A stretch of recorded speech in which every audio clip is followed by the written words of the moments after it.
শুরুতেই কেন বিতর্কিত গাজা শান্তি কমিটি? কি হাসিলের চেষ্টায় যুক্তরাষ্ট্র? খসে পড়ছে কি আরব নেতাদের ছলচাতুরির মুখোশ? এবার ইউরোপের পুরনো মিত্রদের ওপর চড়াও হলেন ট্রাম্প, দিলেন শুল্কের শাস্তি। সুযোগ ছাড়বে কি বৈরী চীন রাশিয়া?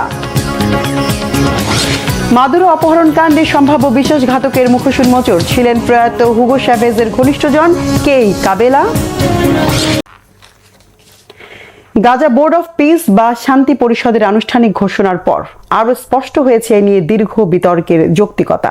$100 কোটি বিনিময়ে এই পরিষদের সদস্য হতে বিশ্বের প্রভাবশালী নেতাদের আহ্বান জানিয়েছেন এর স্বপ্নদ্রষ্টা মার্কিন প্রেসিডেন্ট ডোনাল্ড ট্রাম্প। তার আশা শুধু গাজা নয়, এই পরিষদ বিশ্বের বিভিন্ন অঞ্চলের সংঘাত সমাধানে কাজ করবে। প্রশ্ন উঠেছে, যাদের জন্য এই ব্যবস্থা, সেই গাজাবাসীর মতামত উপেক্ষা করে কতদূর এগুতে পারবে শান্তি পরিষদ? এটি কি ইরান, ডেনমার্কের মতো দেশগুলোকে চাপে রেখে মার্কিন আধিপত্য বহালের নয়া কৌশল? শহীদ আরাফাতের ডেস্ক রিপোর্ট। গাজার শান্তি পরিষদ সদস্য হতে বিশ্বের প্রভাবশালী নেতাদের আহ্বান করেছেন মার্কিন প্রেসিডেন্ট ডোনাল্ড ট্রাম্প। সংগঠনটিতে এরই মধ্যে যুক্তরাজ্যের সাবেক প্রধানমন্ত্রী টনি ব্লেয়ার, হোয়াইট হাউসের দূত স্টিভ উইটকফ এবং ট্রাম্পের জামাতা জ্যারেড কুশনার সহ 12 সদস্য রয়েছেন। নতুন করে চিঠি পেয়েছেন আর্জেন্টিনার প্রেসিডেন্ট হাবিয়ের মিলেই ও প্যারাগুয়ের প্রেসিডেন্ট সান্তিয়াগো পেনা। এতে প্রশ্ন উঠেছে, গাজা শান্তি পরিষদ গঠনে ফিলিস্তিনিদের অধিকার রক্ষার বাইরে প্রেসিডেন্ট ট্রাম্পের আরও কোনো উদ্দেশ্য নিয়ে, আর যাদের নিয়োগ করা হয়েছে তাতে ফিলিস্তিনিদের অধিকারই বা কতটা রক্ষা হবে? মার্কিন প্রেসিডেন্ট ট্রাম্পের পাঠানো চিঠি শনিবার সামাজিক যোগাযোগ মাধ্যমে শেয়ার করেন আর্জেন্টিনা ও প্যারাগুয়ের প্রেসিডেন্ট। চিঠিতে স্পষ্ট আছে, এই শান্তি পরিষদ বৈশ্বিক সংঘাত সমাধানে কাজ করবে। ব্রিটিশ সংবাদ মাধ্যম ফাইন্যান্সিয়াল টাইমস চিঠিতে থাকা আরও একটি বিষয় প্রকাশ করেছে। প্রেসিডেন্ট ট্রাম্প এই শান্তি পরিষদকে আন্তর্জাতিক সংস্থা বলে উল্লেখ করেছেন, আর এই সংগঠনের কাজ হবে সংঘাতের ঝুঁকিতে থাকা অঞ্চলে স্থিতিশীলতা আনা, আইনি শাসন ব্যবস্থা প্রতিষ্ঠা করা এবং টেকসই শান্তি নিশ্চিত করা। আর যারা নতুন করে গাজার শান্তি পরিষদে যোগ দেবেন তাদের গুনতে হবে $100 কোটি। গাজায় শান্তি পরিষদের মূল উদ্দেশ্য ভূখণ্ডটিতে অর্থনৈতিক উন্নয়ন এবং ফিলিস্তিনিদের আত্মনিয়ন্ত্রণের অধিকার নিশ্চিত করার প্রতিশ্রুতি হলেও প্রেসিডেন্ট ট্রাম্পের উদ্দেশ্যকে ভিন্নভাবে উপস্থাপন করছেন বিশ্লেষকরা। গাজার শান্তি পরিষদে প্রভাবশালী নেতাদের অন্তর্ভুক্তির মাধ্যমে প্রেসিডেন্ট ট্রাম্প মধ্যপ্রাচ্য সহ ইউরোপ নিজস্ব নীতিতে পরিচালনা করতে চান। বিশ্লেষকরা বলছেন, ইরানের মতো দেশগুলোকে নিয়ন্ত্রণে আনাই ট্রাম্পের প্রধান উদ্দেশ্য। এদিকে গাজার শান্তি পরিষদে ইউরোপ ও মার্কিনীদের আধিক্য থাকায় নিজেদের ভবিষ্যৎ নিয়ে অনিশ্চয়তায় আছেন ফিলিস্তিনিরা। কেউ কেউ ভালো কিছুর আশা করলেও ভাগ্য পরিবর্তনের সম্ভাবনা দেখছেন না বেশিরভাগ ফিলিস্তিনি। ইসরায়েলিদের উপর ফিলিস্তিনিদের শান্তি নির্ভর করছে। তারা চাইলে আমরা মুসলিমরা শান্তিতে থাকব, না চাইলে এই বোর্ড ব্যর্থ হবে, কেননা তাদের হাতেই ত্রাণসহ গাজা গঠনের ক্ষমতা রয়েছে। আমরা তো সাধারণ ফিলিস্তিনি, তারপরও আশা তো করতেই পারি। ট্রাম্পের শান্তি পরিষদ আমাদের জন্য কাজ করবে, আমরা এমনটি আশা করি। আমরা চাই প্রতিটি ক্রসিং খুলে দেওয়া হোক। বাড়িঘর বিধ্বস্ত হওয়ায় আমাদের খুবই কষ্টে দিন পার করতে হচ্ছে, কেউ সাহায্য করছে না। এই অবস্থায় এই বোর্ড যদি আমাদের দেখভাল করে। গাজার ভবিষ্যৎ নিয়ে ফিলিস্তিনিদের আকাশে যে কালো মেঘ জমেছে, এই শান্তি পরিষদ সেই কালো মেঘ দূরে অনেকটা ভূমিকা রাখবে, এমনটি প্রত্যাশা ফিলিস্তিনিদের। Shahid Arafat, Bangla vision news desk. মধ্যপ্রাচ্যে মার্কিন আধিপত্যবাদের ষড়যন্ত্র পুরনো হলেও ওই অঞ্চলের নানা সংকটে দিনকে দিন খোলাসা হচ্ছে আরব নেতাদের মুখোশধারী চরিত্র। তারা গাজায় ইসরায়েলের নজিরবিহীন বর্বরতা ঠেকাতে ব্যবস্থা নিতে ব্যর্থ হলেও কড়া ভাষায় বিবৃতি দিয়ে কাগুজে পেশিশক্তি দেখিয়ে নজর কেড়েছেন। ফিলিস্তিনিদের গণহত্যায় নীরব দর্শক এই আরব নেতারাই গত কয়েক সপ্তাহে সদল বলে কূটনৈতিক দৌড়ঝাঁপ করে প্রায় ঠেকিয়ে দিয়েছেন ইরানের সম্ভাব্য মার্কিন হামলার শঙ্কা। এমন অবস্থায় প্রশ্ন উঠেছে, ক্ষমতা আর স্বার্থের কাছে কি হেরে যাচ্ছে মুসলিম বিশ্বের ঐক্য? হাফিজুল ইসলামের ডেস্ক রিপোর্টে বিস্তারিত। ইসরায়েল যখন গাজায় ভয়াবহ ধ্বংসযজ্ঞ চালিয়েছে, তখন আরব দেশগুলো নেতানিয়াহুকে থামায়নি, কেবল নিন্দা জানিয়েছে, দিয়েছে একের পর এক বিবৃতি। তেল আবিবের বিরুদ্ধে সম্মিলিত কোনো রাজনৈতিক বা অর্থনৈতিক পদক্ষেপও নেয়নি। অথচ ইরানে মার্কিন হামলার আশঙ্কা দেখা দিতেই তৎপর হয়ে ওঠে সৌদি আরব ও কাতার। ওয়াশিংটনের সঙ্গে তারা নামে দর কষাকষিতে, শক্ত ভাষায় হুমকি দেয় আঞ্চলিক অস্থিতিশীলতার। গাজা এবং ইরান মুসলিম ভ্রাতৃত্বের দিক থেকে এক হলেও কেন দুই ক্ষেত্রে আলাদা আচরণ করেছে আরব বিশ্ব? এমন দ্বিচারিতা বা মুনাফিকির কারণ কি শুধুই নিজেদের বাঁচানো? ফিলিস্তিন ইস্যুতে আরব রাষ্ট্রগুলোর নীরবতার মূল কারণ যুক্তরাষ্ট্রের সঙ্গে তাদের গভীর সম্পর্ক। সৌদি আরব, সংযুক্ত আরব আমিরাত ও মিশরের নিরাপত্তা কাঠামো মূলত দাঁড়িয়ে আছে আমেরিকার অস্ত্র, মার্কিন গোয়েন্দা সহায়তা ও রাজনৈতিক সমর্থনের উপর। এমনকি এসব দেশের আঞ্চলিক নিরাপত্তাও অনেকাংশে নির্ভর করে ওয়াশিংটনের উপর। ফলে ফিলিস্তিনের পক্ষে অবস্থান নিতে গিয়ে ইসরায়েল ও তার মিত্র যুক্তরাষ্ট্রকে শত্রু বানাতে চায়নি তারা। গাজা প্রশ্নে আরব বিশ্ব থেকেছে নানাভাবে বিভক্ত। একদিকে সৌদি আরব ও আমিরাত সীমিত আলোচনায় আটকে থেকেছে, অন্যদিকে কাতার সক্রিয় ছিল মধ্যস্থতা ও মানবিক সহায়তা নিয়ে। গাজায় ঐতিহ্যবাহী আরব ঐক্যের ধারণা ব্যর্থ হলেও ইরান ইস্যুতে পরিস্থিতি সম্পূর্ণ আলাদা। ইরানে যুদ্ধ শুরু হলে তার সরাসরি প্রভাব পড়বে আরব দেশগুলোতে। মারাত্মক ঝুঁকিতে পড়বে হরমুজ প্রণালী, তেলের বাজার, অভ্যন্তরীণ নিরাপত্তা। ইরান আক্রান্ত হলে প্রতিশোধের প্রথম টার্গেট হবে আরব ভূখণ্ডে থাকা মার্কিন ঘাঁটিগুলো। তেহরানের শক্তিশালী হামলায় ব্যাপক ক্ষয়ক্ষতির মুখে পড়বে আরব দেশগুলোর বিস্তীর্ণ এলাকা। ফলে নিজেদের বাঁচাতেই কূটনৈতিকভাবে সক্রিয় হয়েছে সৌদি আরব ও কাতার। আত্মরক্ষার প্রয়োজনে তাদের এমন আচরণ খুবই স্বাভাবিক, কিন্তু স্বার্থ রক্ষার জন্য বেছে বেছে সক্রিয় হওয়াকে অগ্রহণযোগ্য মনে করেন সমালোচকরা। গাজায় হাজার হাজার মানুষের মৃত্যু আরবদের জন্য শুধুই মানবিক সংকট ছিল, কিন্তু ইরানে হামলার সম্ভাবনা তাদের কাছে অস্তিত্বের সংকট। ইরানের সঙ্গে যুদ্ধ মানে সরাসরি আঞ্চলিক সংঘাত, যার ধাক্কা প্রথমেই পড়বে আরব রাজধানীগুলোতে। অবশ্য ইরান ইস্যুতে আরবদের খেপিয়ে ট্রাম্পের পূর্ণমাত্রার হামলায় যাওয়ার সম্ভাবনা কম ছিল, কারণ মধ্যপ্রাচ্যে যুক্তরাষ্ট্রের ঘাঁটি, সেনা ও রসদ আরব দেশগুলোর উপরই নির্ভরশীল। সৌদি আরব, কাতার বা উপসাগরীয় দেশগুলো স্পষ্ট আপত্তি করলে ঝুঁকিতে পড়ত সেসব মার্কিন অবকাঠামো, আর নিশ্চয়ই সেটা যুক্তরাষ্ট্র চাইবে না। গাজায় আন্তর্জাতিক আইন ভেঙে পড়েছে শুধু পশ্চিমাদের কারণে নয়, আরব বিশ্বের নীরবতাও সেই ভাঙনের বড় কারণ।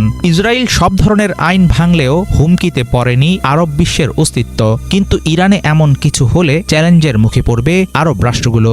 এর মানে এই নয় যে আরব দেশগুলো গাজার কষ্ট বোঝে না, কিন্তু বাস্তবতা হলো তারা এখন আর আদর্শের রাজনীতি করে না, বরং তাদের রাজনীতির পুরোটাই শক্তির রাজনীতি। ফিলিস্তিনি সংহতি, মানবিক মূল্যবোধ এসব কিছুর আগে নিজেদের নিরাপত্তা ও ক্ষমতা টিকিয়ে রাখাই এখন আরব নেতাদের মূল লক্ষ্য।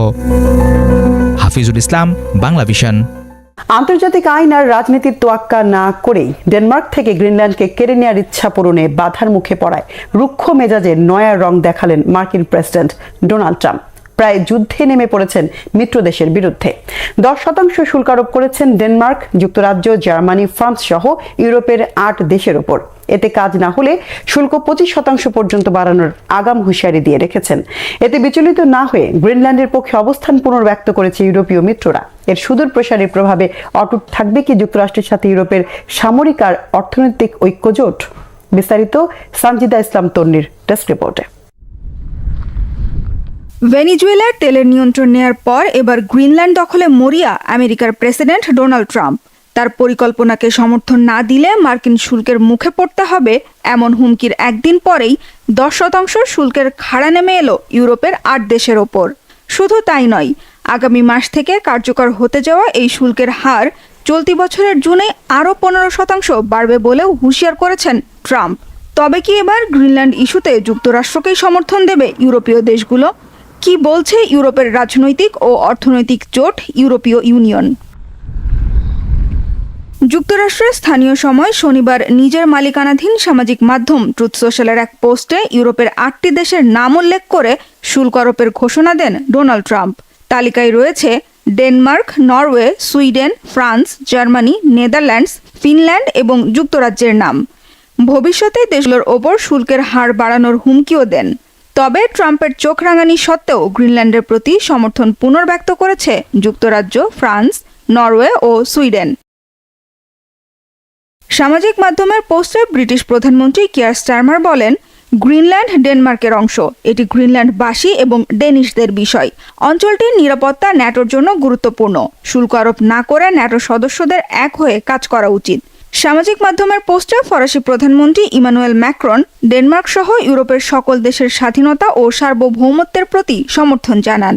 এ বিষয়ে যুক্তরাষ্ট্রের শুল্কের হুমকি অগ্রহণযোগ্য বলেও মন্তব্য করেন। ডেনমার্কের সার্বভৌমত্বের প্রতি সমর্থন জানিয়েছে নরওয়ে ও সুইডেনও। গ্রিনল্যান্ডের কি হবে তার সিদ্ধান্ত ডেনমার্কের ওপরেই ছেড়ে দেওয়ার কথা বলেছেন নরওয়ের পররাষ্ট্রমন্ত্রী। আর গ্রিনল্যান্ড ইস্যুতে ব্ল্যাকমেইল করে সমর্থন পাওয়া যাবে না বলে সতর্ক করেছেন সুইডেনের প্রধানমন্ত্রী উলফ ক্রিস্টারসন। তবে ট্রাম্পের শুল্ক আরোপের ঘটনায় উদ্বেগ প্রকাশ করেছেন ইউরোপীয় ইউনিয়নের পররাষ্ট্রনীতি বিষয়ক প্রধান কাজা কালাস। সামাজিক মাধ্যমের পোস্টে কালাস বলেন, ইউরোপ ও আমেরিকান মিত্রদের মধ্যে বিভেদে রাশিয়া ও চীন লাভবান হবে। যুক্তরাষ্ট্রের আরোপিত শুল্কের প্রভাবে উভয় পক্ষই ক্ষতিগ্রস্ত হবে। এদিকে ডোনাল্ড ট্রাম্পের গ্রিনল্যান্ড নিয়ন্ত্রণে নেয়ার প্রস্তাবের প্রতিবাদে বিক্ষোভ করছে অঞ্চলটির বাসিন্দারা। রাজধানী নুয়র্কে প্রধানমন্ত্রী জেন্স ফ্রেডেরিক নিলসেনের নেতৃত্বে বিক্ষোভকারীদের মার্কিন কনসুলেটের দিকে এগিয়ে যেতে দেখা যায়। এ সময় তাদের হাতে ছিল Greenland is not for sale লেখা প্ল্যাকার্ড। একই স্লোগানে বিক্ষোভ করেছে ডেনিশ নাগরিকরাও। রাজধানী কোপেনহেগেনে 20,000-এরও বেশি বিক্ষোভকারী উপস্থিত হয়েছিল। গ্রিনল্যান্ডের ভবিষ্যৎ কি হবে তা ডেনমার্কের ওপরেই ছেড়ে দেওয়ার দাবি জানায় তারা। সানজিদা ইসলাম তন্নি, বাংলা ভিশন, নিউজ ডেস্ক। এদিকে মার্কিন প্রেসিডেন্ট ডোনাল্ড ট্রাম্প যখন শুল্কের অস্ত্রে ইউরোপীয় মিত্রদের ঘায়েলের চেষ্টা চালাচ্ছেন, তখন আর্কটিক অঞ্চলে প্রভাবের জাল শক্ত করে বুনছে রাশিয়া ও চীন। এই দ্বৈত পরাশক্তি অপেক্ষায় আছে কখন মেজাজ হারাবেন ট্রাম্প। শুরু হবে উদ্ভট উন্মাদনা, যা দূরত্ব বাড়াবে যুক্তরাষ্ট্রের সাথে ইউরোপীয় মিত্রদের। এই সুযোগে ইউরোপে জ্বালানির বাজার পুনরুদ্ধারের চেষ্টা করবে রাশিয়া। আর পোলার সিল্ক রোড সহ বিভিন্ন খাতে বিনিয়োগের মাধ্যমে ইউরোপের সাথে সম্পর্কের জাল বিস্তার করবে চীন। সার্বিক পরিস্থিতি কি সেদিকে এগুচ্ছে? নিজের পায়ে কি কুড়াল মারার ভুল করলেন ট্রাম্প? বিস্তারিত মীর ফজলে রাব্বির ডেস্ক রিপোর্টে। আর্কটিকের ঠান্ডা লড়াই এবার পরিণত হচ্ছে উত্তপ্ত বাণিজ্য যুদ্ধে। ডেনমার্ক ও ইউরোপীয় মিত্রদের ওপর নতুন করে শুল্কের ঘোষণা দিয়েছেন মার্কিন প্রেসিডেন্ট ডোনাল্ড ট্রাম্প। তবে এই শুল্কের খড়গ আদতে রাশিয়া ও চীনের জন্য এক রেড কার্পেট অভ্যর্থনা। 17 জানুয়ারি এক ঘোষণায় ট্রাম্প জানান, Denmark, Norway, Sweden, France, Germany, যুক্তরাজ্য, নেদারল্যান্ডস এবং ফিনল্যান্ড এই 8টি দেশের পণ্যের ওপর 10% শুল্ক আরোপ করা হবে, যা 1 ফেব্রুয়ারি থেকে কার্যকর হবে। যদি গ্রিনল্যান্ড বিক্রির বিষয়ে চুক্তি না হয়, তবে এই শুল্ক 1 জুন থেকে বাড়িয়ে 25% করা হবে। ট্রাম্প যখন শুল্ক আরোপ করে ইউরোপীয় মিত্রদের সাথে দূরত্ব তৈরি করছেন, তখন রাশিয়া পশ্চিমা বিশ্বের এই বিশৃঙ্খলাকে কাজে লাগিয়ে আর্কটিক অঞ্চলে নিজেদের প্রভাবের জাল আরও শক্ত করে বুনছে। রাশিয়ার প্রধান লক্ষ্য হল ন্যাটোকে ভেতর থেকে দুর্বল করা। মিত্রদের মধ্যে এই পারস্পরিক অবিশ্বাস ও তিক্ততাকে কাজে লাগিয়ে রাশিয়া ইউরোপের পূর্ব সীমান্তে তাদের সামরিক উপস্থিতি বাড়াতে পারবে, কারণ তারা জানে যে আটলান্টিক জোট এখন নিজেদের বাণিজ্য যুদ্ধ নিয়ে ব্যস্ত। ইউক্রেন যুদ্ধ শুরুর পর রাশিয়ার গ্যাসের উপর নির্ভরতা কমিয়ে যুক্তরাষ্ট্রের তরলীকৃত প্রাকৃতিক গ্যাসের দিকে ঝুঁকতে শুরু করে ইউরোপের অনেক দেশ। কিন্তু ট্রাম্প যদি ইউরোপের ওপর বাণিজ্য যুদ্ধ চাপিয়ে দেন, তবে ইউরোপীয় দেশগুলো সস্তা জ্বালানির খোঁজে আবারও বিকল্প পথ খুঁজবে। রাশিয়া এই সুযোগে কৌশলে তাদের জ্বালানি বাজার পুনরুদ্ধারের চেষ্টা করবে, যা দেশটির যুদ্ধকালীন অর্থনীতিকে নতুন প্রাণ দেবে। অন্যদিকে চীন নিজেকে ইউরোপের একটি বিকল্প এবং স্থিতিশীল অংশীদার হিসেবে উপস্থাপন করছে। অর্থনৈতিক আধিপত্যের জাল বিস্তার করতে পোলার সিল্ক রোড প্রকল্পের ডালি নিয়ে হাজির হয়েছে চীন। এছাড়া গ্রিনল্যান্ডকে 3টি প্রধান আন্তর্জাতিক বিমানবন্দর আধুনিকীকরণের জন্য বিশাল অঙ্কের বিনিয়োগের প্রস্তাব দিয়েছে দেশটি। গ্রিনল্যান্ডে বিশ্বের অন্যতম বৃহত্তম রেয়ার আর্থ এলিমেন্ট এবং ইউরেনিয়ামের মজুদ রয়েছে। চীন তাদের উন্নত প্রযুক্তি ও জনবল ব্যবহার করে এই সম্পদ উত্তোলনের জন্য যৌথ মালিকানার প্রস্তাব দিয়েছে। সেই সাথে চীন সেখানে স্যাটেলাইট গ্রাউন্ড স্টেশন স্থাপনের প্রস্তাব দিয়েছে, যা কৌশলগতভাবে অত্যন্ত গুরুত্বপূর্ণ। বিশ্লেষকদের অনেকে মনে করছেন, গ্রিনল্যান্ডের জেদ ধরতে গিয়ে ট্রাম্প আসলে পুরো ইউরোপকেই তার প্রতিপক্ষের হাতে তুলে দিচ্ছেন। ইউরোপ এতকাল যুক্তরাষ্ট্রের যে সুরক্ষা কবচের ওপর ভরসা করে নিশ্চিন্তে ছিল, আজ তারা বুঝতে পারছে সেটি আসলে তাসের ঘর। গ্রিনল্যান্ড নিয়ে ট্রাম্পের একঘেয়েমি আদতে রাশিয়া ও চীনকে বিনা যুদ্ধে আর্কটিক অঞ্চলে প্রভাব বিস্তারের সুযোগ করে দিচ্ছে। মীর ফজলে রাব্বি, বাংলা ভিশন।